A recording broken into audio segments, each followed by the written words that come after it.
اینجا اکثر مادرای مهربان هستن، قدماشون بالای دیده. وقتی که طفل میخواهد که به دنیا بیاید، پیش خداوند میرود، زارا میکند بیاید. سلامت باشید. پیش خداوند میرود، زارا میکند، توالا میکند و میگوید ای پروردگار بزرگ، این من یک جسم کوچک هستم، دستانم کوچک است، جسمم ناتوان است.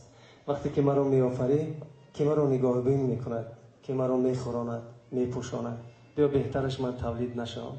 خداوند میگوید تو برو با اون دنیایی که هست کردم، من فرشته را با تو خواهم فرستاد که تو را میخوراند، میپوشاند، تو را خوشبخت میگرداند، بهارش را به تو میده، حسنش را به تو میده، چون گوهره که چشمش تو را نگاه میکند.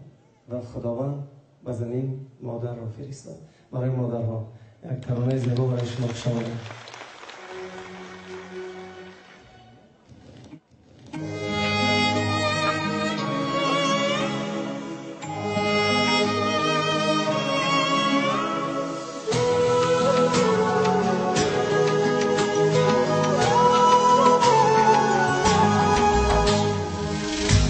ای بهار، ای رنگ و بوی زندگی، مادر شیرین ترین رویای من، چشمهای خانه مهر خداست، مهربانم خوبی بی همتای من،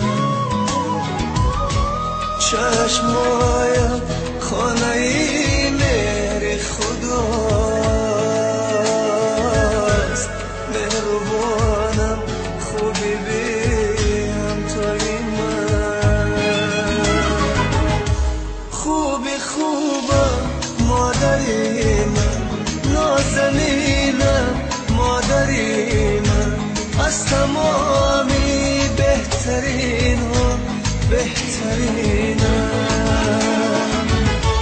مادری من، خوبی خوبم مادری من، نازنینم مادری من، از تمامی بهترین ها بهترینم مادری من، به تو تنهایی کشیدم مادرم، درد و غم ها را چشیدم مادرم، از قفای یک زنی بگانه با چگویا من دویدم مادرم، از قفای یک زنی بگانه با چگویا من دویدم مادرم.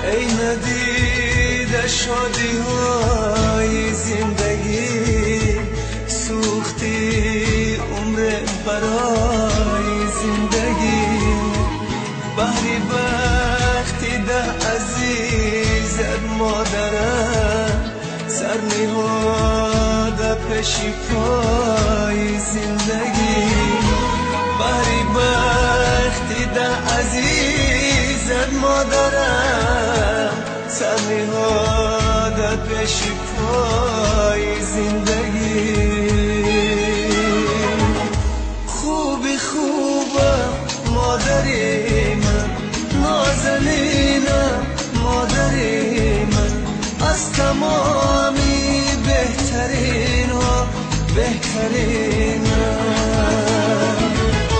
مادری من، خوبی خوبم